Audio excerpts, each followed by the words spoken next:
Hello दोस्तों, welcome to IUPSC। और हम शुरू करेंगे इंडिया और वियतनाम का रिलेशन। तो इंडिया और वियतनाम के रिलेशन में पहली चीज़ जो वियतनाम को क्या चाहिए, तो इंडिया ने हमको कुछ पैसा बढ़ा दिया है। किस लिए? डिफेंस एग्रीमेंट हुआ है इंडिया और वियतनाम के बीच। तो पहले $100 मिलियन उनको दिया गया था डिफेंस, अपना डिफेंस अच्छा करने के लिए, वियतनाम का डिफेंस अच्छा करने के लिए। लेकिन अब उसको 500 मिलियन कर दिया गया है लाइन ऑफ क्रेडिट पे, लाइन ऑफ क्रेडिट दिया गया है। उसके बाद वियतनाम बहुत कीन है, मतलब बहुत इंटरेस्ट है उसको ब्रह्मोस मिसाइल में, लेकिन अभी तक ये फाइनलाइज नहीं हुआ है। तो जब ब्रह्मोस की बात आई है तो थोड़ी सी बात हम ब्रह्मोस की कर ही लेते हैं, ठीक है। तो ब्रह्मोस में बेसिकली क्या है कि आप देख रहे होंगे कि यहाँ पे ब्रह्मोस, तो यहाँ पे एक रिवर है हमारी ब्रह्मपुत्रा, ठीक है। और यहाँ पे एक रिवर है जो ब्रह्मपुत्रा रिवर हमारी इंडिया की है, और मोस्कवा ये रिवर हमारी रसिया की है सर। ओके, अब देखिए जो ब्रह्मोस मिसाइल है ये 2 स्टेज मिसाइल है। पहले में इसमें सॉलिड प्रोपेलेंट लगाएंगे और दूसरे में हम रैमजेट और स्क्रैमजेट इंजन लगाकर फायर होती है, ठीक है, सेकेंड स्टेज में। तो सर ये बताइए कि इसकी रेंज कितनी है। तो सर इसकी रेंज है 290 किलोमीटर। तो क्या इसमें कोई नई टेक्नोलॉजी और है? हाँ जी, फायर एंड फॉरगेट टेक्नोलॉजी इसमें लगाइए। मतलब आप फायर कीजिए और भूल जाइए, वो अपने लक्ष्य को खोज ही लेगी, फायर एंड फॉरगेट टेक्नोलॉजी। तो सर ये ब्रह्मोस बेसिकली बनाया गया। अब कौन कौन बनाया है मिलकर सर ब्रह्मोस को? तो ब्रह्मोस को इंडिया की DRDO, ठीक है, और USA की NPOS, ओके। ये जो हमारे दो PSUs हैं बेसिकली, DRDO यहाँ के PSU है और रसिया पता ही होगा आपको, ये वहाँ के PSU, इन्होंने मिलकर क्या किया है, ब्रह्मोस मिसाइल को बनाया है सर, ठीक है। ये इन्होंने ब्रह्मोस मिसाइल को बनाया है। तो इतनी इन्फॉर्मेशन हमारे लिए काफ़ी काम की हो जाएगी। अभी क्या हो रहा है कि ये लोग जैसे ही MTCR 2016 में हमारे इंडिया ने साइन किया है। तो MTCR क्या है? Missile technology control regime. तो अब क्या कर सकता है कि रसिया और इंडिया फिर से मिलकर हमारा सेकेंड फेज की मिसाइल ब्रह्मोस 2 बना सकते हैं, जिसकी रेंज हमारा 600 किलोमीटर तक होगी। और ये आपका 200 kg तक हमारा लेके जा सकता है वॉरहेड्स, ठीक है। 200 से 300 kg तक लेके जा सकता है। तो इसमें आप न्यूक्लियर भी लेके जा सकता है और कन्वेंशनल भी लेके जा सकता है।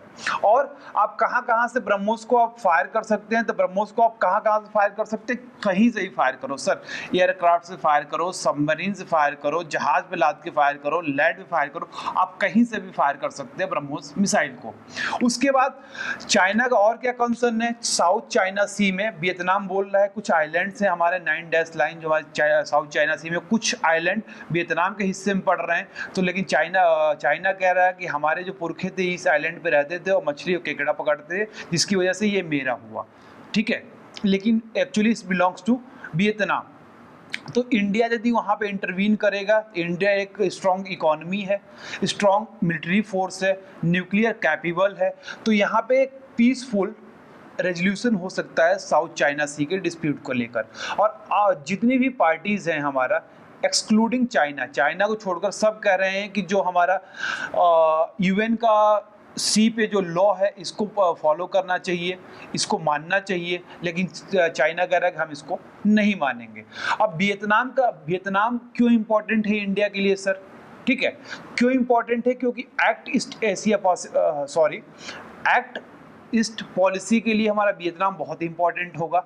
इसके बाद जो कनेक्टिविटी है हमारे म्यांमार से थाईलैंड से वियतनाम, जो IMT हम बना रहे हैं, हाईवे इंडिया थाईलैंड और म्यांमार, तो इंडिया म्यांमार और थाईलैंड तक जाएगी। जब ये थाईलैंड पे पहुंच जाएगी तो थाईलैंड से आप देख रहे हैं कि एक रोड डेवलप है ऑलरेडी, जो हमारा नैंग पोर्ट है, NANG जो हमारा पोर्ट है, ये बेसिकली हमारा वियतनाम में है। तो यहाँ से हमारी कनेक्टिविटी हो सकती है, मतलब 4 कंट्री को हम एक साथ जोड़ सकते हैं, इंडिया, म्यांमार, थाईलैंड, उसके बाद वियतनाम। सर देखिए, और इंडिया का क्या और दूसरा इंपॉर्टेंस क्या है? स्ट्रेटजिक ये चीज़ है कि हमारा चाइना को घेरने के लिए बहुत काम कर सकता है वियतनाम, क्योंकि उसका पड़ोसी देश है। तो ये स्ट्रेटेजिक हमारे लोकेशन पे है। तीसरी फायदा क्या है कि वहाँ पे हाइड्रोकार्बन बहुत ज़्यादा है साउथ चाइना सी में। तो अभी भी हमारी इस समय क्या सिचुएशन है कि ONGC वहाँ पर जाकर 2 ब्लॉक मिले हुए हैं 127, 128, वहाँ पे हाइड्रोकार्बन का एक्सप्लोरेशन कर रही है। ठीक है, अब इंडिया वियतनाम को क्या जरूरत है इंडिया की सर? इसलिए ज़रूरत है कि साउथ, आपको बता दिया ना, साउथ चाइना सी में इंडिया की प्रेजेंस एक स्टेबिलिटी के तौर पे काम किया जा सकता है। उसके बाद इंडिया के जो इन्वेस्टर्स हैं वहाँ पे कैपिटल और टेक्नोलॉजी ट्रांसफ़र कर सकते हैं ताकि हमारा वियतनाम में सोशल इकोनॉमिक डेवलपमेंट हो जाए। इसके बाद आपको पता होगा कि इंडिया और साउथ ईस्ट एशिया में हमारा बुद्धिज़्म काफ़ी ज़्यादा प्रचलित है हमारा साउथ ईस्ट एशिया में। तो बुद्धिज़्म हमारा इंडिया से ही गया है, तो हम स्पिरिचुअलिटी के तौर पे, कल्चर के तौर पे, बुद्धिज़्म के तौर पे इनसे हम कनेक्शन ज़्यादा कर सकते हैं। उसके बाद क्या है कि हमारा टूरिज़्म जो वियतनाम से इंडिया की तरफ होगा, क्योंकि वहाँ बुद्धिज़्म है और जो भी बुद्धिज़्म की सारी चीज़ें हमारे इंडिया में हैं वो यहीं पे पैदा हुए थे, यहीं पे अपना सब कुछ किया, उन्होंने ज्ञान दिया, डेथ भी उनकी यहीं पे हुई। तो लोग जो रिलीजन के कारण यहाँ पे घूमने आते थे, इस तरह से हम टूरिज्म को आगे बढ़ा सकते हैं। तो दोस्तों ये रहा हमारा इंडिया और वियतनाम का relation. Thanks for watching, have a nice day.